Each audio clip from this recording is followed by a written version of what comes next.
Hello, my name is Mark Taylor. Welcome to the Education on File podcast network. This show is sponsored by the National Association for Primary Education. Hello and welcome to the Education on File podcast. The place where we share creative and inspiring learning in our schools.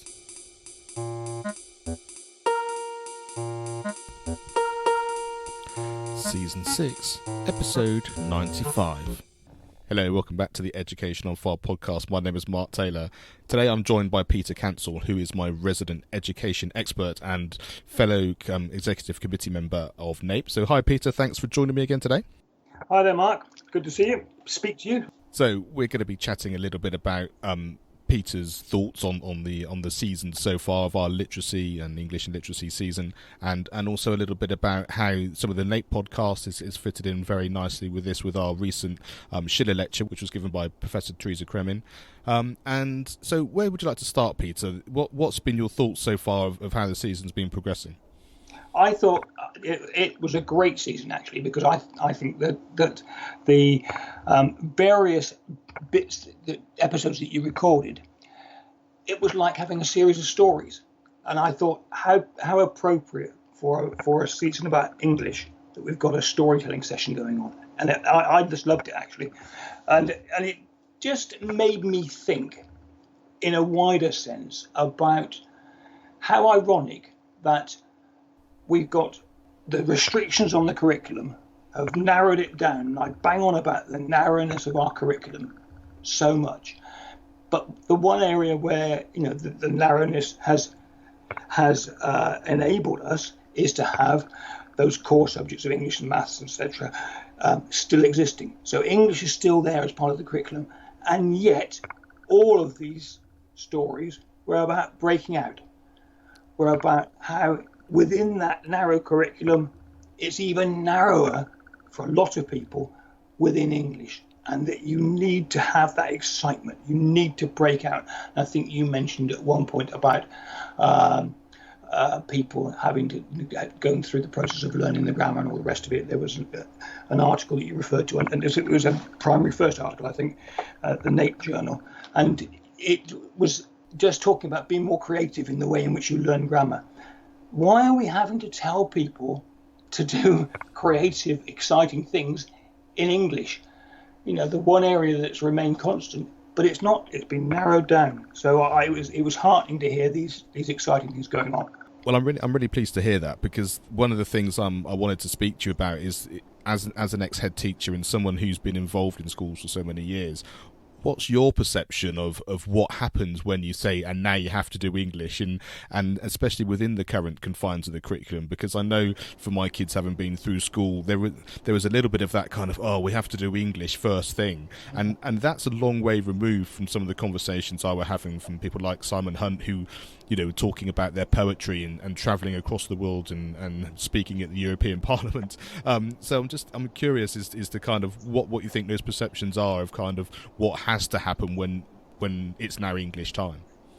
Yeah, well, and Simon was saying that when he says, if he says, now we can do poetry, there's a groan, because a lot of children get switched off. Now we're doing exactly the same thing. There's a groan. As a former English coordinator as well, before as a head teacher, I have a lot of views about this, well developed over a long period of time. But the more that I learned about it, the more I discovered. I moved into media studies as well, became an advisory teacher for media studies, and because we shouldn't limit ourselves just to books, of course, and digital and visual images as well should be read. I loved a load of the exciting things that are being talked about, and they're so easy to do. Easier now than when I was teaching English and I was creating animations and videos with children, but also very simple videos of picture books, which is really easy to do, but it just takes time. And that's I think is the issue for teachers, is that they are time constricted. It's not about a lack of desire to do it. It's about a lack of time to do it, and thinking, oh, I can't do this, and someone's going to tell me I can't do it. And it was particularly with Simon when he said, so the following week, I thought, well, we can't just stop now. We need to follow up on that going to the European Parliament, and of course you do. But if you've got a school that's saying, this is your program of work, this is the scheme that you've got to follow, and this is the plan, and everyone's got to fit in with it, that becomes impossible to do as a teacher, and you need that authorization to be able to break out. Yeah, absolutely. So I think the time issue is a really important one. Last week, both of us were at the Schiller lecture put on by the National Association for Primary Education, and Professor Teresa Kremen was talking about having that kind of reading for pleasure free time, and she showed us some great pictures of teachers and students, pupils both being on the floor, just being comfortable and reading, but actually creating that time where you can just enjoy it for the time that it actually is, rather than now we have to do X and now we have to do Y. And it's really interesting, isn't it? And that's a really difficult thing to find these days, or maybe it's a perceptual thing that teachers find that they can't have space because it should be filled with something. And I don't quite know how you go about changing that perception when that's kind of how everyone feels in a natural way. It's possible. It's possible if you don't kowtow to the constraints that are placed upon schools, but it's very hard to be strong enough to stand up against it. When schools are regularly put into special measures for not complying with petty, in some cases, petty restrictions. It's very difficult and very hard for a head teacher. There are some really good, strong people out there who do it, but I have complete sympathy for people that feel that they're not in a position to stand up and do it. I know my local school where they're waiting for their next visit because they know that that's crucial to them to get out of special measures, and they can't deviate from the norm because they're scared to. Yeah.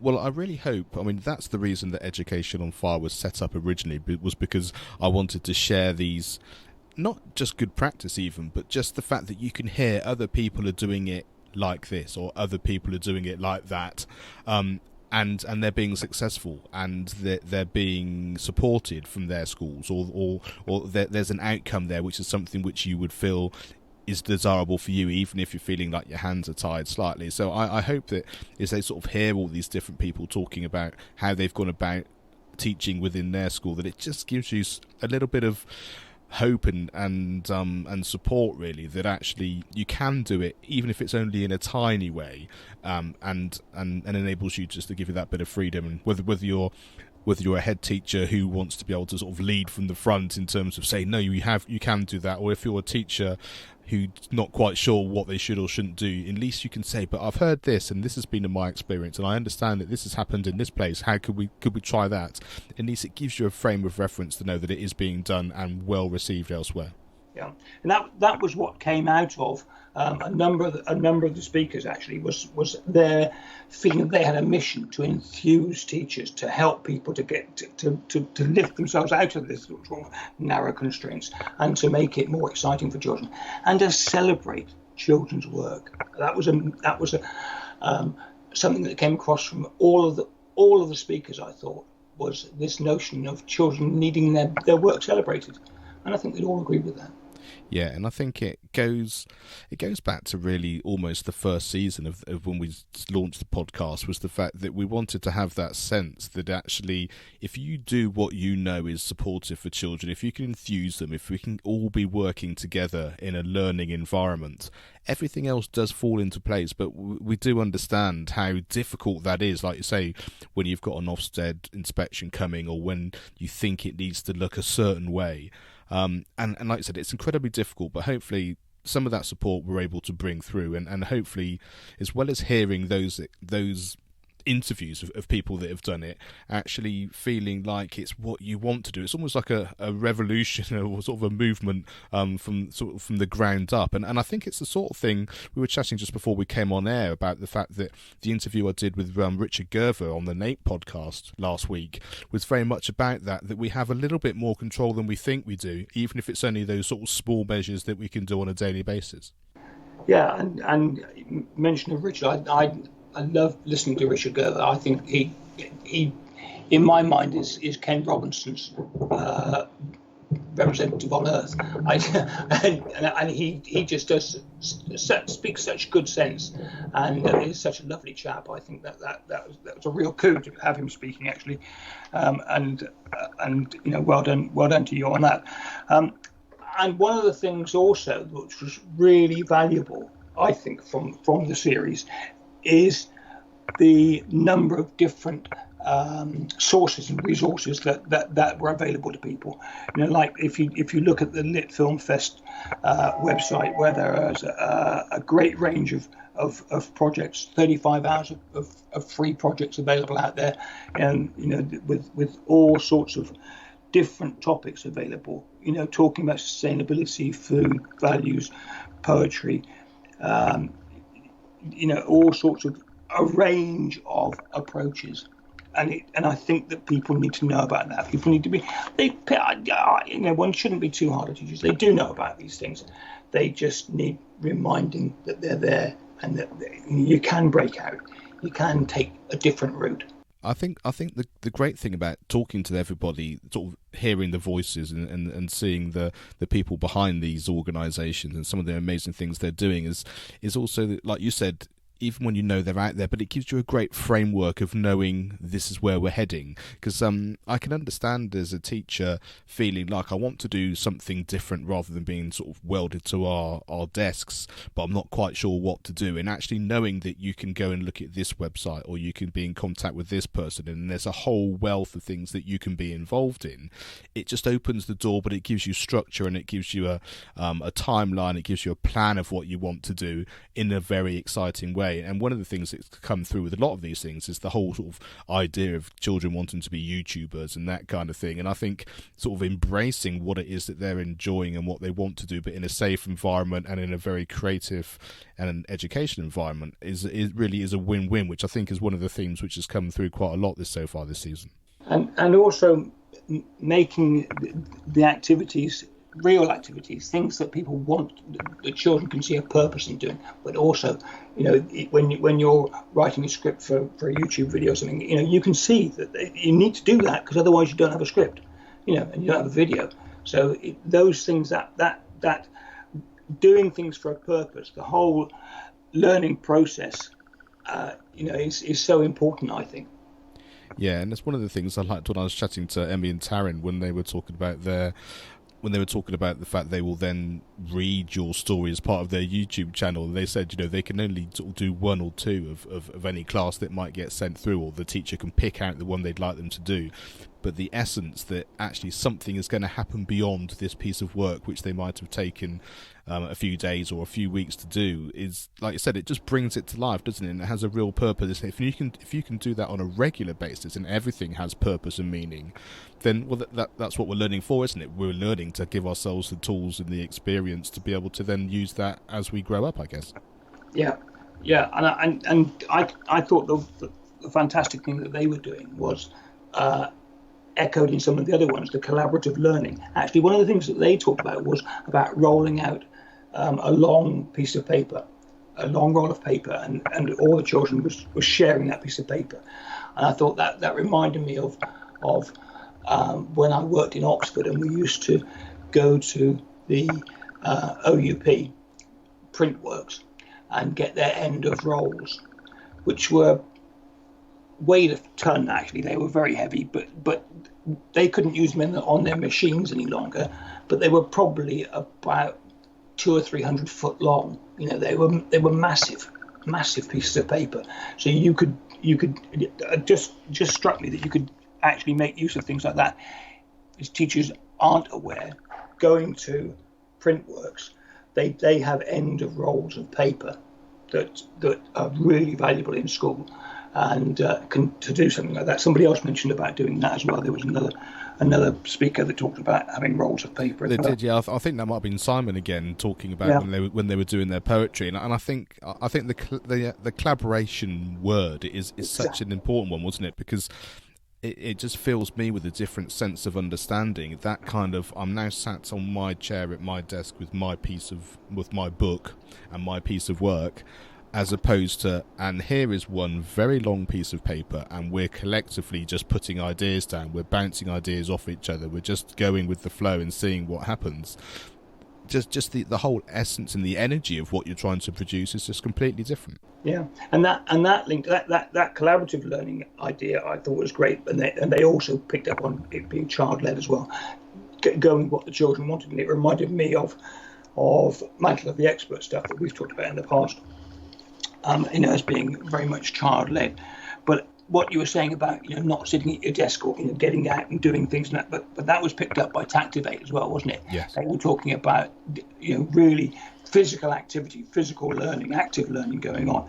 And I thought the lovely little bit in there that I heard where they were talking about having standing desks.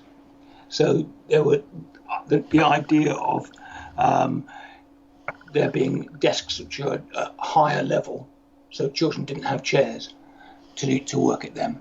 I mean, that happens in plenty of places, in workplaces nowadays, where people will work at a higher level. But it struck me when I was listening to the Tactivate one that we haven't, the design of the classroom, you could go back 20, 30, 40 years, and someone from that era could walk into a classroom today and recognise it as a classroom and it not being much different. There are things, obviously, there are technology that's in there, but the layout and the way in which we use classrooms has not changed. And, in some cases, not changed since the previous century.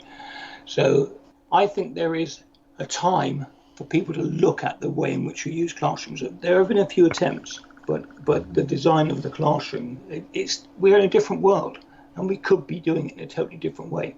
And perhaps that's picked up by Melissa Webb, and that we take children out of school altogether and have them in a different environment. I have to say, I mean, I've done an interview which hasn't aired yet, which is going to be coming out on the Learning on Fire podcast, which is, of course, is the third podcast on this network. And what was interesting about that, we were talking about how boys' brains work and how they live their life different to girls. And one of the things we discussed on that show was the fact that boys work and learn much better when they're moving, not because they want to not be just sitting still, but because actually not only do they want to move, they actually learn better while they're moving, and things like that. And like you said, the classroom actually just makes it very difficult for some people to be as included as they might be, and like there are certain things that we can do that can help that, and like I say, Tactivate was a really key one, and understanding that actually it's not about doing as they're told or doing things right or doing things wrong, but knowing that we're all different and actually having that idea that we're going to move around, we're going to get rid of the tables and put this big long piece of paper in the middle of the classroom, or we're going to go outside and do it, or whatever it happens to be. Or even, like I said, as Melissa Webb, the conversation last week was about virtual classrooms and coming together and actually having a slightly different structure of the way they were learning, and that seemed to be working very, very well, not just for the homeschoolers but for those that were wanting extra support as well. And it's just difficult to see, and actually maybe it won't become standard across every part of education. It will become more diverse, because people will start to choose how they want to learn and take a bit more responsibility for their own learning, and it'd be interesting to see how then school changes because of that, rather than despite it, or rather than it's actually being led by some kind of policy difference. It goes back perhaps to the power of language, and by calling it school, by calling it learning, that's what puts some children off. It encourages some children. It encourages lots of parents to say, this is a formal positive thing. What I did notice was a common theme throughout the season was people talking about engaging children. I think with all of them, it was all about engaging children, about getting them to want to be doing it. And that's so important. Are you a teacher looking for support to create and develop music in your school? We have created Primary Music on Fire, taking the fear out of teaching by giving you the step-by-step skills and ongoing support you need. If you're a homeschooling parent and would like the opportunity to learn an instrument with your child on our 5-day challenges, all of this is available through Primary Music on Fire. Go to educationonfire.com/primary-music and sign up to the newsletter. That's educationonfire.com/primary-music. I think the key thing as well is how the interaction goes on. It was interesting having been to the Oxford Head Teachers conference, because I was talking to one of the charities there, and they were talking about having volunteers coming in and reading with children and supporting them, and they were sort of unsure about what they should call the people going into schools, whether it's a mentor or whether it's a support person, or what's the terminology you should use. And actually, I think that kind of sort of co-learner idea, where they're sort of the intergenerations and not being a member of staff, but someone else coming in and sharing your whole sort of learning experience and sharing experiences. The older people get to share something with the younger people and vice versa. Everyone gets to learn something, and I think you're right. I think having that sense that we're all on a learning journey, no matter what our age or our situation, and that what we're doing in school is going to give us the tools and the understanding of what we need to do about that. So they're almost kind of pillars of learning in terms of how you go about learning, what are the important things that we need to take away about ourselves, and how that fits in with society. And actually the formal bit, the more sort of learning bit, which used to be the knowledge in imparting knowledge and all that kind of thing, that has definitely switched now. And actually, so that whole understanding that we're all part of this sort of change and framework of change, which is going to sort of make a massive difference, I think. Yeah, but there was something that Melissa Webb said, which was, we all have something to give, and I think that's true. As you know, I've been involved quite a bit with intergenerational work, with older people working with young children, and the older people don't necessarily realise it, but they get just as much from it as the young children do. But they do it because they see what the young children are getting from it, and that's great. I think that it's important as part of society. It's important that schools, if we carry on having schools, which we inevitably will, that they are an interactive part of society and give something to everybody. One of the things I really wanted to make sure this season was not about the best way to learn how to do this bit of grammar or that bit of grammar. And I think that sort of came across in terms of the way things are. But of course, that is an integral part in terms of being assessed and SATs and all of that kind of thing. But do you think there needs to be less focus in terms of the terminology? We were speaking before about the article in Primary First that David Reedy did about how that all comes across. And I think some of these sort of intellectual arguments and reports, especially through the Primary First journal that NAPE produces, actually that's an interesting thing as well, despite the fact that this season has been specifically much more about sort of a more inspirational way of learning. They are, and you can't just be like me and just rant and rave about the fact that people like Nick Gibb don't even know what a frontal adverbial is. When you actually challenge him, you do need to just look at it from a dispassionate point of view and say, well, is this important? And of course it's important. It's really valuable to have an understanding of grammar, the grammar of reading and writing. But a lot of that is taken on board by children naturally, as part of their learning. It doesn't need to be specified as a separate part. There is obviously a space for learning some things separately, but there's a much more organic way of doing it.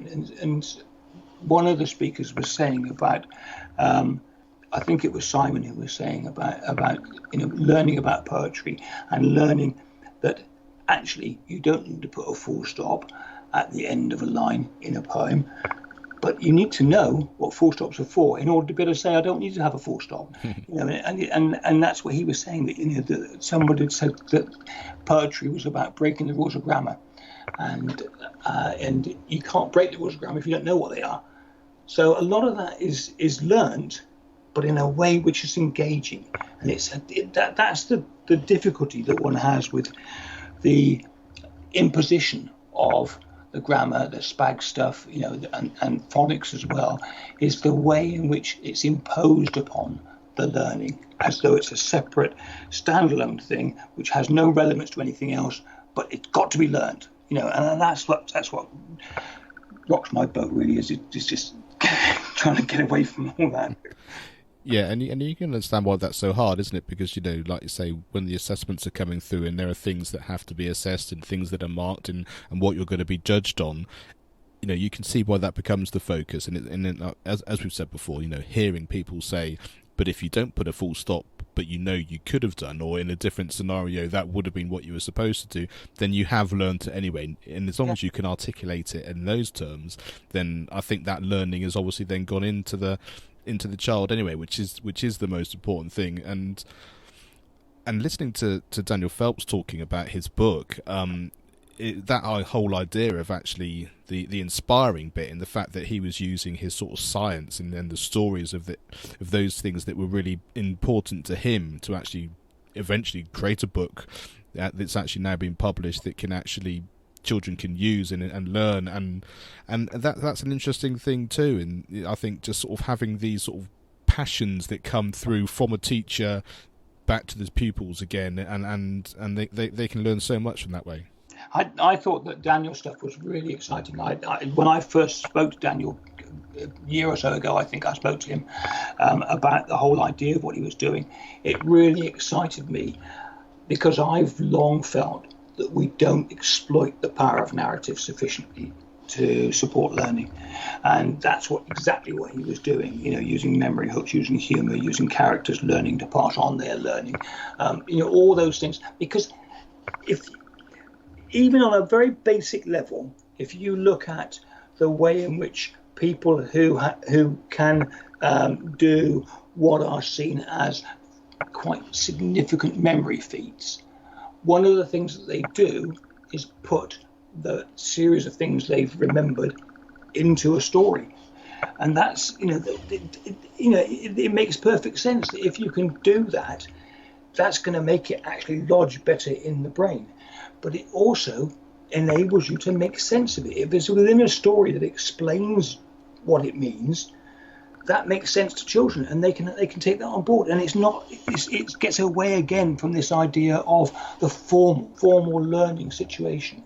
And I thought his stuff was really good. There's a link in that you mentioned the NAPE journal, Primary First. There's a link that what people should know about in there. In issue 23, there's an interview or an article written by Daniel, which is exactly about this, I think that's available, isn't it, on the NAPE website? It is. If you go to nape.org.uk, on the homepage there, you'll see the pictures of the Primary First journals, and actually you can click on a link just by there, and it brings up a whole selection of journals, and you can click on them and you can actually read them online, which is a great thing for people to be able to do, so they can get a little bit of an idea of the sorts of articles in there. And it was Scientifica was the name of his book, and he talks a little bit about, doesn't he, his process, and the article in there will be really interesting, having listened to his podcast when he was talking about his process for writing and how it came about over a number of years, and how the children have been able to get on board and actually really enjoy the whole process with him. So yeah, I definitely suggest you go in and check all those things out. And while we're talking about listening to other things, remember all of the podcasts that we're doing live on the educationonfire.com website. If you go to the top bar and just click on episodes, you can then click on Education on Fire, but you can see all three of the podcasts there: Education on Fire, Learning on Fire, and also the NAPE podcast too. And all of the episodes are just one after the other. You can scroll back down through the pages. So whether you like to listen directly on a computer, or if you use a smartphone, of course all these episodes are on iTunes, Stitcher if you're on Android, or Google Play, anything which you use. If you go to the podcast app app and just put in the name of the podcast you want to listen to, Education on Fire, then all those episodes will come up, and you can catch up on any of the ones that maybe you haven't heard that we've been talking about, and also subscribe so that you can get all the next ones coming straight through to your phones. Is there anything else you want to cover before we wrap this up, Peter? I think we haven't spoken sufficiently about Simon Hunt. I got very excited listening to Simon. I thought how great it was, the way in which his story unfolded, and which developed from a feeling, a passion that children need to enjoy it. Children need to enjoy writing and have some reason for it, and have a purpose for their writing. Yeah. And then his reference to having been teaching growth mindset and taking risks and realizing that was what he needed to do as well. I thought it was fantastic, actually, and so many good things in there. And I think, the number of times in which he used the word surreal it's quite telling, actually, because it was a fantastic journey, wasn't it? And I thought that good luck to him. I was interested in the way in which he was doing things, the slow teaching idea, the way in which he did the killer whale stuff, the orcas, I think. Yeah. And it's sort of slow teaching idea that you introduce children to a topic and you let them, really go with it. And they got really excited about watching these things, and then wait, and then just say, but what if? How about thinking about it from a different point of view, and using drama and poetry and so on to highlight these ideas, and for children to have their minds changed in the way in which they're thinking about stuff, and makes them more flexible, and makes them think about, actually, there is a different point of view, and I can take that. I was reminded of a book when he was talking, a book which I read many years ago by someone called Sandy Brownjohn, which is called Does It Have to Rhyme? Which is a fantastic book which people can probably still get hold of, which gives you lots of ideas about writing poetry and different ways of approaching it. So that might be worth people looking up. Yeah, I certainly think one of the things that struck me about talking to Simon was the relationship that he had with his class, and I'm not sure it came across, but I'm not sure he talked about it explicitly. But the fact that his notoriety now came from doing the floss and his sort of YouTube video of that. But having done that, relating to the children, putting yourself out there, making a little clip of it, which is brilliant. If anyone hasn't seen it, you should go to Mr. Hunt from the front and see all those things. And it's a really good watch. But also the fact, like you said, it opened up a whole door, and it's that. But what if we can do this? What if we can do that? Without any grand plan of kind of, well, we were talking about this particular topic. How about we'd see if we can have a conversation with somebody? We'll see if we can contact them on Twitter. We'll see if we can contact them and chat to them live via Skype. Actually, we'll talk about it and have a debate about it, and we'll see where that goes and see if we can change our opinions, like we were saying. And I think when you have that growth mindset, when you talk about things like that, what invariably happens is exactly what his story proves, is the fact that you get opportunities that you could never have made happen on your own. The fact that they managed to talk to people, he went to America and they did the video link there. He managed to take some students across to Brussels and actually talk in the European Parliament. I mean, if you went out to try and do that, it'd be incredibly difficult, but just by being creative, by being open, having a growth mindset, and actually just having that flexibility to follow what you wanted to do, enabled all of those things to happen. And like you say, that's the inspiring bit, I think. Yeah. What also inspired me as a former head teacher was the way in which the school responded, the head responded, and he was able to get on and do it. What a sensible school to allow that to happen, because it would have been so easy to say, oh yes, thanks Simon, that's really good, and I'm glad that you've got that and you've done your dance and then everybody's famous and that's made the school famous and we're really pleased about that. But it's time for maths. Do you know what I mean? I think that it reflected really well on the school, and I was fascinated by and touched, I think, by the most difficult thing for him, which was choosing which 10 children to take to Brussels. That's such a hard thing to do. As a teacher, everybody will know that's such a hard thing to do. Yeah. And like you said, the great thing about that was I think they just sort of pulled it out of a hat in the end. But actually, every child in the class was really supportive by the whole venture and supportive of those that got to go. And I think that just sort of really shows the ethos and the feeling within the school and certainly within the class that will be the natural outcome. And I think that's when you realise that the teaching and the impact you're having has so much more bearing and so much more weight than just what type of grammar you're teaching today on a Monday morning. Yeah, I couldn't agree more. Well, thanks so much for chatting to me. I think we've had a really it's been really nice sort of catching and remembering some of those episodes which have already been in, and the season is going to be continuing for a short while afterwards. So thanks very much for spending your time today and listening to all the episodes, and I really appreciate having your head teacher's hat on, so in supporting everyone listening so that they can hopefully be inspired in the way they can move forward and actually take a little bit of understanding that actually they're doing such a great job despite all the pressures that we know that they are, and we're just all here to help each other, just to be a guiding light and actually give their experience to everyone in our class to make sure that they get the most enjoyable learning possible.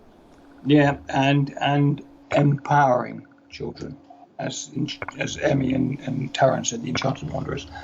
Absolutely. I think that's a great way to finish. Thank you so much for chatting today, Peter. Thank you, Mark. Pleasure as always. I hope you enjoyed today's episode. I just wanted to remind you that we have some free downloadable English and literacy resources that have been given to us very kindly by teachingpacks.co.uk. If you go to our website, educationonfire.com, and in the top menu click on blog, you will see each week I've been putting a free resource for you to download and explore to help you in your classroom. Thanks for listening, and we look forward to chatting to you soon.